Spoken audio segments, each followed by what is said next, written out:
ભજ ગોવિંદમ ભજ ગોવિંદમ ગોવિંદમ ભજ મૂઢમતે.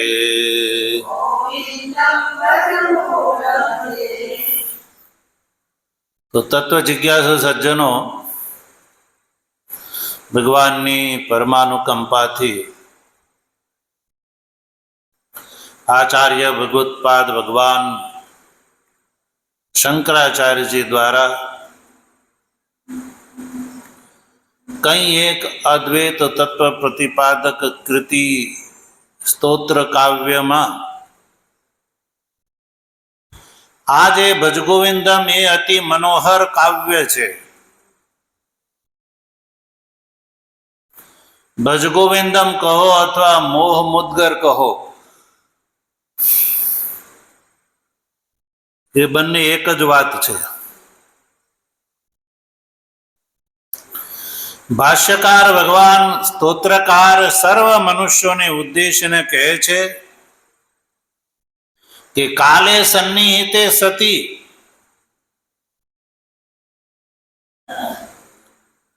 તત્ કિમપી ન રક્ષતી. આપણને એ જોવા મળે છે કે જ્યારે મૃત્યુ આવે છે, મૃત્યુ નજીક આવે છે, ત્યારે આ સંસારમાં કોઈ પણ પદાર્થ આપણી રક્ષા એ વખતે કરતા નથી. કિમપી ન રક્ષતી. કોઈ પણ ગમે એવો સગા સંબંધી હોય, ગમે એવો તાકાત વાળો હોય, ધન વાળો હોય, સામર્થ્ય વાળો હોય, પણ જ્યારે યમના દૂતો લેવા આવે ત્યારે કોઈનું ચાલતું નથી. એટલે ભગવાન ભાષ્યકાર સર્વ મનુષ્યોને ઉદ્દેશીને કહે છે કે આત્મ સાક્ષાત્કારાય ગોવિંદમ ભજસ્વ ઇતિ તમ ઉપદિશતી. કે મનુષ્યએ આત્માનો સાક્ષાત્કાર કરવા માટે ગોવિંદને ભજવાનો ભગવાન ભાષ્યકાર કહે છે તમ ઉપાદિશત, એવો ઉપદેશ કરે છે કે યદિ મૃત્યુથી બચવું હોય, મૃત્યુના માથા ઉપર પગ રાખીને જો નિર્ભય બનવો હોય તો એને માટે એકમાત્ર સાધન છે આત્મતત્વનું જ્ઞાન. અને આ આત્મતત્વના જ્ઞાન માટે સ્તોત્રકાર જે છે એ ગોવિંદના ભજનનું કહે છે. ગોવિંદમ ભજસ્વ, એવું કે હે મનુષ્યો તમે ગોવિંદનું ભજન કરો.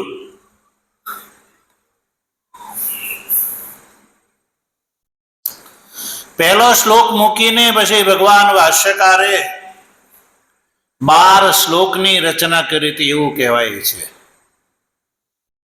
12 શ્લોકની રચના કરી. પહેલા શ્લોકનો ઉપદેશ ડુકરી કરણે ધાતુ રટી રહ્યા એવા વૃદ્ધને જોઈને એના મનમાં આ શ્લોકની સ્ફુરણા થઈ. ત્યારબાદ 12 શ્લોકની રચના એમણે કરી, જેને દ્વાદશ પંચરિક કહેવામાં આવે છે. અને પછી એમના શિષ્યોએ બીજા 14 લોકની રચના કરી. આવા જ 14 શ્લોકોની રચના કરી, જેને ચતુર્દશ પંચરિકા કહેવામાં આવે છે. શું કહે છે? ચતુર્દશ પંચરિકા. શિષ્યોના વૈભવને જોઈને ભગવત્પાદ આચાર્ય સંતુષ્ટ થયા અને પુનઃ આચાર્ય ભગવત્પાદ ભગવાન શંકરાચાર્યજીએ 4 શ્લોકની રચના કરી. આમ ટોટલ 31 શ્લોકોનું આ સ્તોત્ર બને છે. કેટલા? 31 શ્લોકનું આ સ્તોત્ર બને છે. અને આ સ્તોત્રમાં ખાસ કરીને ભગવાન ભાષ્યકાર કહે છે કે સ્ત્રી, પુત્ર, ધન, ભોગ, વૈભવ વગેરે જે છે એ પુરુષોને માટે એટલે અધિકારીને માટે સ્વર્ગાદી ફળમાં સહાયક હોઈ શકે છે, યા આ લોકના સુખ માટે સહાયક હોઈ શકે છે, સંસારના લાભ માટે સગા સંબંધી, પુત્ર, પત્ની, પરિવાર જે છે એ સહાયક છે. અહીંયા સુધી કે કર્મયોગ માટે પણ એ સહાયક છે, યાગાદી કર્મ માટે પણ એ સહાયભૂત થાય છે. પણ સજ્જનો, આત્મતત્વ જ્ઞાનમાં એ સહાયક થતા નથી.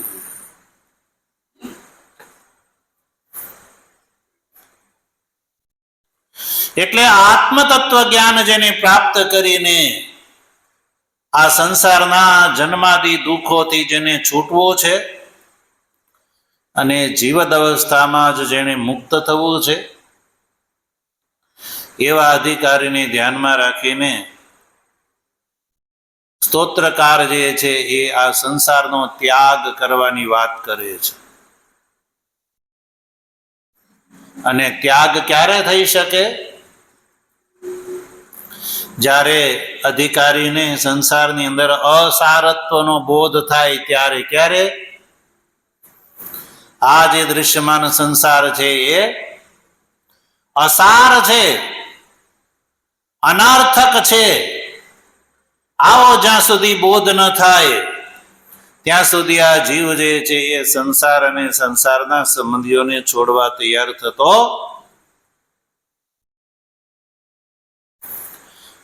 અને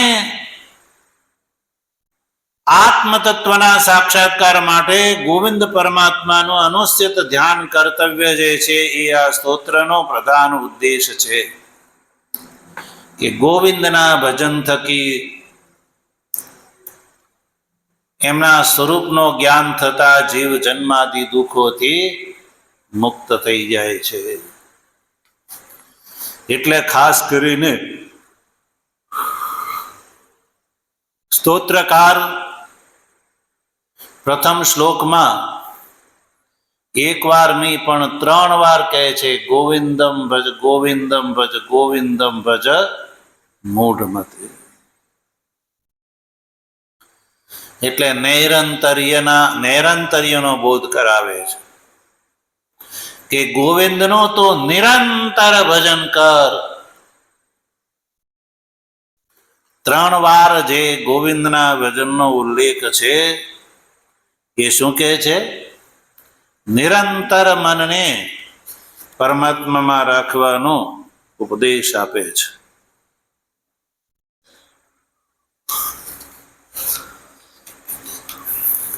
તો ગોવિંદ શબ્દ ઉપર આપણે ચર્ચા કરી રહ્યા હતા સજ્જનો.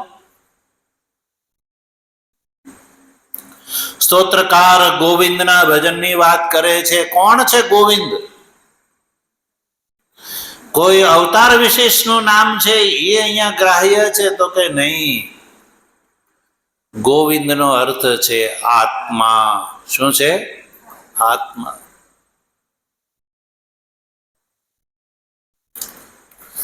ગોભિ જ્ઞાયતે ઇતિ ગોવિંદ.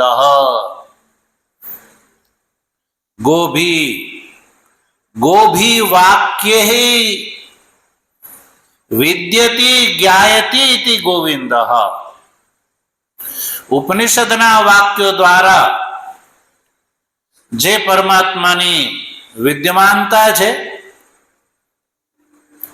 અને એ જ વાક્ય દ્વારા જેનું જ્ઞાન થાય છે એને ગોવિંદ કહેવામાં આવે.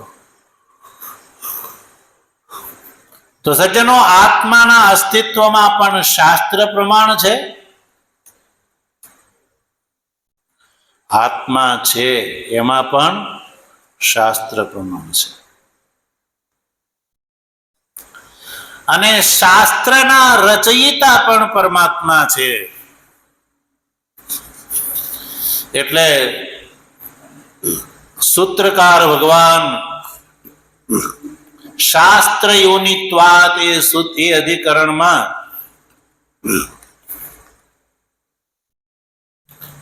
બે અધિકરણ બતાવે છે. એક તો પરમાત્મા એ છે જે શાસ્ત્રની યોની છે, એટલે કે શાસ્ત્રનો જે કારણ છે. અને બીજો અધિકરણ છે શાસ્ત્ર એવ યોની, શાસ્ત્રથી જેને સિદ્ધ કરી શકાય છે એ પરમાત્માને શાસ્ત્ર યોની કહેવામાં આવે છે. એટલે પરમાત્મા આ શાસ્ત્રના રચયિતા છે અને પરમાત્માનો બોધ શાસ્ત્રથી થાય છે.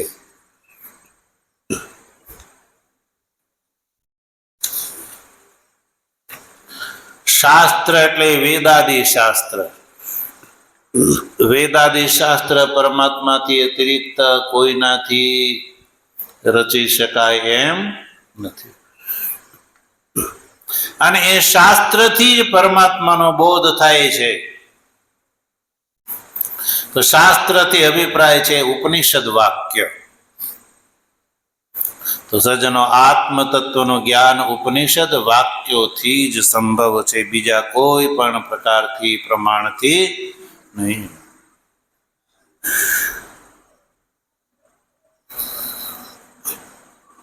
કર્મો જે છે એ તો વિવિધિશામાં હેતુ છે.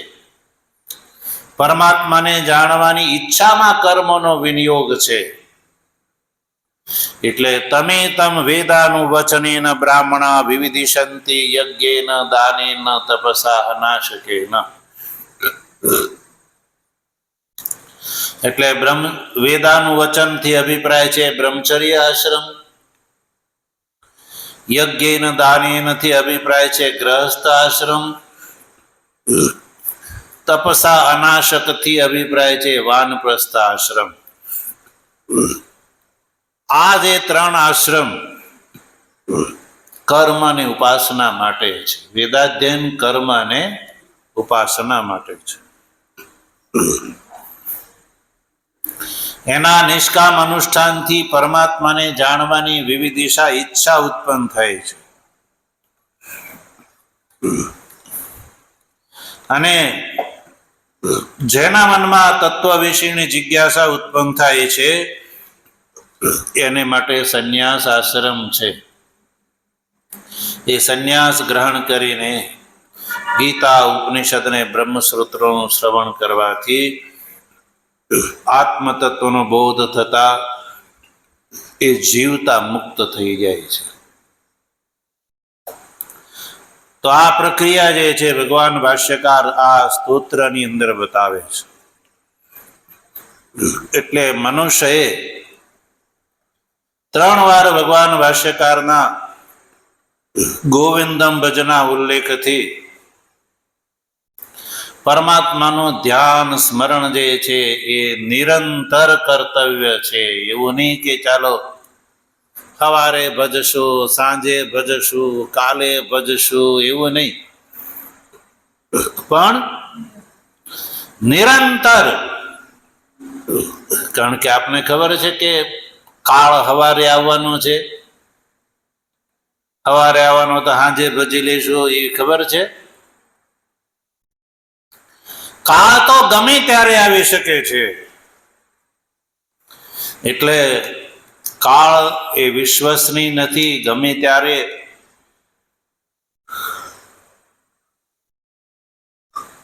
ત્યારે બોચી પકડી શકે. એટલે નિરંતર જે પરમાત્મા જે છે એનું ધ્યાન ભજન કર્તવ્ય છે. વસ્તુત જોતા તો જીવો બ્રહ્મેવ ના પર. આ જીવ બ્રહ્મ રૂપ જ છે, બ્રહ્મથી અપર જુદો નથી. અજ્ઞાનના સંબંધથી આત્મા પોતાનું સ્વરૂપ હોવા છતાં પણ આત્માને આ જીવ જાણતો નથી. ઉપનિષદમાં જેમ છાંદોગ્યના 6 અધ્યાયમાં જેમ ગાંધાર પુરુષનો દ્રષ્ટાંત આવે છે એ પ્રમાણે જેમ કોઈ વ્યક્તિ ચોરો દ્વારા આંખ ઉપર પાટા બાંધીને જંગલમાં લઈ જઈને છોડી મૂકવામાં આવે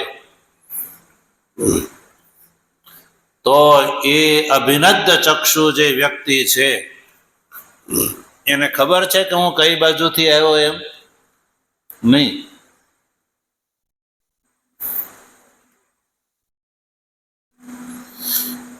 પણ કોઈ જંગલમાં કોઈ આપ્ત વ્યક્તિ મળી જાય તો એને એ આંખ ખોલી નાખે છે અને જંગલમાંથી બહાર નીકળવાનો રસ્તો એને બતાવે છે.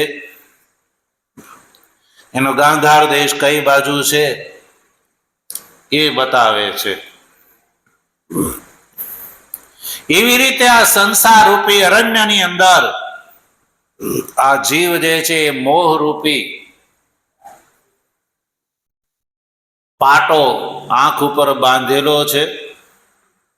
મોહપટથી અભિનદ્ધ ચક્ષુ જે છે બંધ થઈ ગયેલી છે મોહરૂપી પાટાથી. અને ભાર્યા પુત્રાદિ અનેક વિષય તૃષ્ણાથી બંધાયેલો છે આ જીવ. અને પુણ્ય અપુણ્યાદિ જે છે ચોરોથી આ દેહરૂપી અરણ્યની અંદર એને છોડી મૂકવામાં આવ્યો છે. અને એના ફળ સ્વરૂપે આ જીવ પોતાને ભૂલીને અહમ અમુષ્ય પુત્રો મમ એતે બાંધવા, હું આનો પુત્ર છું, આ મારા ભાઈઓ છે. સુખી અહમ દુખી અહમ, હું સુખી છું, હું દુખી છું. મૂઢ હું મૂઢ છું, યા પંડિત પંડિત છું. આ પ્રમાણે અનેક હજારો અનર્થ જાળથી બંધાયેલો જે છે આ જીવ વિક્રોશથી વિક્રોશ કરે છે. તો આ જીવના વિક્રોશને સાંભળીને એ વખતે જેમ પેલા દ્રષ્ટાંતની અંદર કોઈ આપ્ત પુરુષ પેલાને મળી ગયો એમ એ સમયે કોઈ પરમ કારુણિક જે છે બ્રહ્મનિષ્ઠ ગુરુને પ્રાપ્ત કરીને અને એ ગુરુ દ્વારા બ્રહ્મવિદ ગુરુ દ્વારા સંસારની અંદર વિષય દોષનું દર્શન કરાવડાવવાથી વિરક્ત થઈ જાય છે જ્યારે, તો આવા જે બ્રહ્મનિષ્ઠ મહાપુરુષ છે એ અવિદ્યા મોહ રૂપી જે પટ છે એ એનો છોડી નાખે છે અને પોતાના સ્વ સ્વરૂપને એ પ્રાપ્ત કરાવી દે છે. પેલો જે બંધાયેલો છે એ સ્વ સ્વરૂપને પ્રાપ્ત કરી લે છે અને સંસારના દુઃખથી એ નિવૃત્ત થઈ અને આત્મ સ્વરૂપને પ્રાપ્ત કરી લે છે. વસ્તુતઃ આત્માની અંદર કોઈ દુઃખ નથી, સહેજ પણ આત્માની અંદર દુઃખનો સંસ્પર્શ પણ નથી. કિંતુ ભ્રમથી આ જીવન આત્માની અંદર દુઃખ માને છે. એટલે આત્માનો બોધ છે એ નિવૃત્ત નિવૃત્તિ છે, લબ્ધ લાભશ્ચ છે. વસ્તુતઃ આત્મા તો પહેલા પણ પ્રાપ્ત જ હતો, મુક્ત જ હતો, પણ માની લીધેલું જ અજ્ઞાન જે છે દૂર થઈ ગયું તો જીવ પોતાને મુક્ત માને છે. અજ્ઞાનેના વૃતમ જ્ઞાનમ તેન મોહયંતી જંતવા, આવું ભગવાન ગીતામાં પણ કહે છે કે આ જીવ છે એ અજ્ઞાનથી હણાયેલો છે.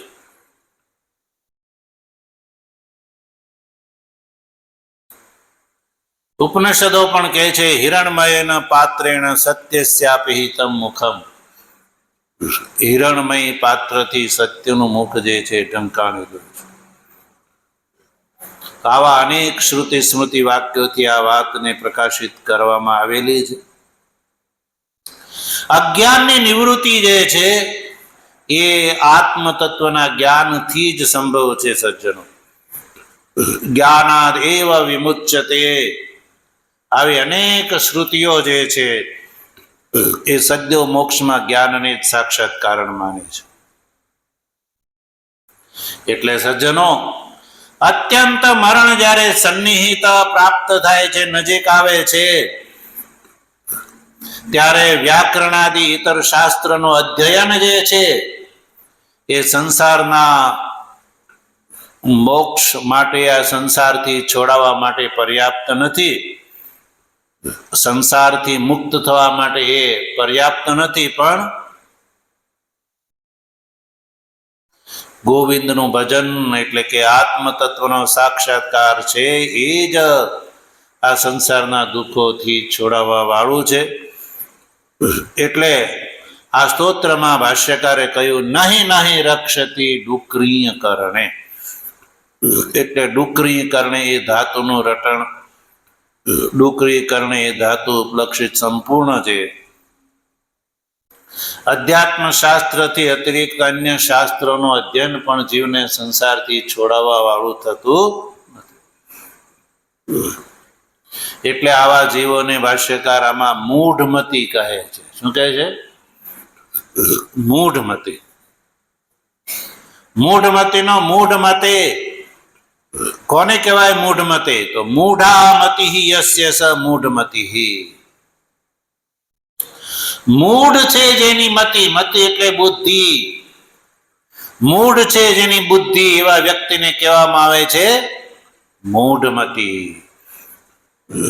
મૂઢનો અર્થ છે અવિવેક, ગ્રાહ્ય અને અગ્રાહ્યનો વિવેક ન હોવો, નિત્ય અને અનિત્યનો વિવેક ન હોવો, એને મૂઢ કહેવામાં આવે છે.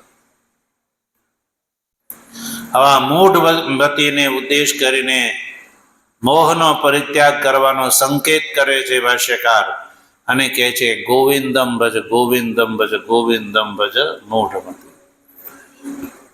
ગામ વિંદતી તે ગોવિંદ, ગોભી વિદ્યતે ઉપનિષદ વાક્ય વિદ્યતે જ્ઞાયતે તે ગોવિંદ.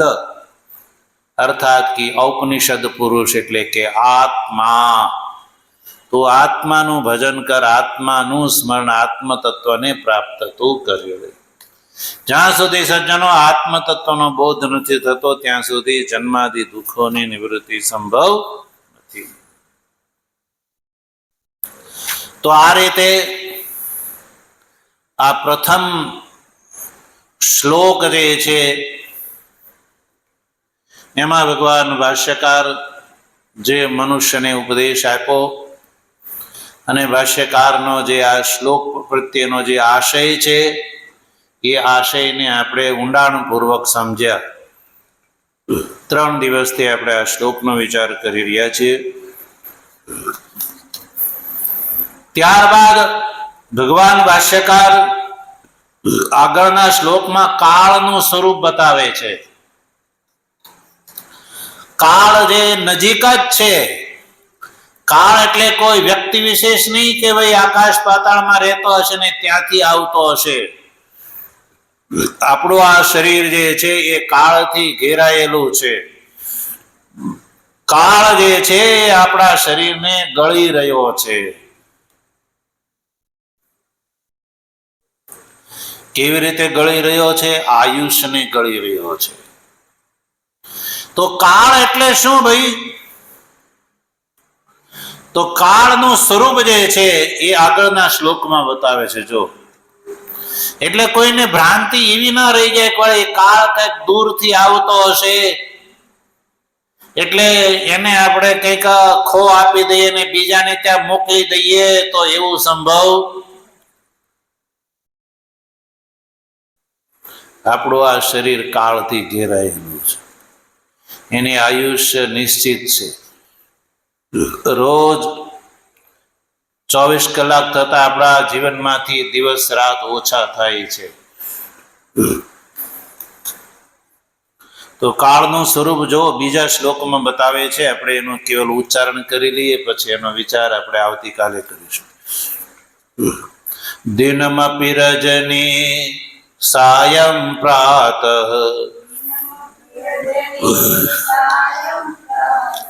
શિશિર વસંતો પુનરાયાતઃ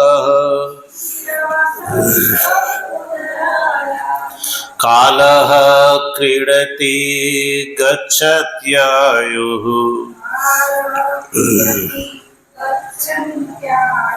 તદપિ ન મુંચત્યાશાવાયુઃ